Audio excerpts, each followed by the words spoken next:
میرے بھائیو، اس امت کی تباہی کا سبب اور کچھ بھی نہیں ہے. اس امت کی تباہی کا سبب صرف ایک ہے. اس امت کی تباہی کا سبب، اس امت کی ذلت کی سبب صرف ایک ہی ہے. وہ کیا ہے؟ قرآن کو چھوڑنا. قرآن کو چھوڑنا. آج مسلمانوں نے قرآن کو چھوڑے ذلیل ہو رہے ہیں، ورنہ یہ تو قوموں کے عروج کا سبب بنتا تھا. میرے نبی کی حدیث سے میرے نبی نے فرمایا ان اللہ یرفع بهذا الكتاب اقواما، کہ بے شک اللہ تبارک و تعالی اس کتاب کے ذریعے سے بہت سو کو عروج دیتا ہے، وَيَضَعُ بِهِ الْآخَرِينَ، اور بہت سو کو ذلیل کرتا ہے. ارے یہ جو قرآن 30 پاروں کا قرآن، 114 سورتوں کا قرآن جو آج ہمارے پاس موجود ہے، وہ صحابہ اکرام علیہم رضوان کے پاس بھی موجود تھا، لیکن انہوں نے عروج کی منزلیں تھے، ان کی بادشاہت کی کوئی انتہا نہیں رہی.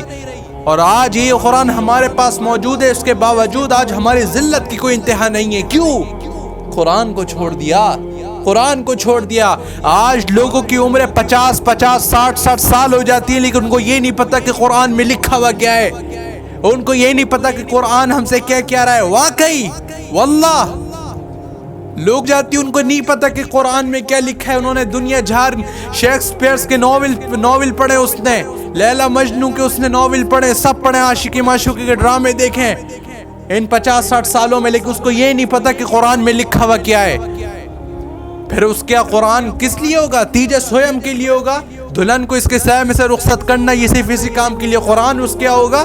بچوں کے امتحانات ہیں تو بچوں کو اس کے سائے میں سے رخصت کرنا، بس اسی کے لیے قرآن ہوگا اس کے گھر پہ. یار میرے نبی کی ایک اور حدیث سے میرے نبی نے فرمایا مفہوم القرآن حجت لک علیک، یا تو یہ قرآن تیرے حق میں گواہی دے گا بروز محشر، یا پھر تیرے خلاف گواہی دے گا. دیکھو تم اپنے اندر، دیکھو کہ تم کہاں کھڑے ہو. کہ آیا قرآن، کیا میں اس قابل ہوں کہ قرآن میرے حق میں گواہی دے، یا میں اس قابل ہوں کہ قرآن میرے خلاف گواہی دے. علامہ اقبال صاحب نے بھی کہا تھا کہ وہ زمانے میں معزز تھے مسلمان ہو کر، اور آج ہم خوار ہوئے تارک قرآن ہو کر.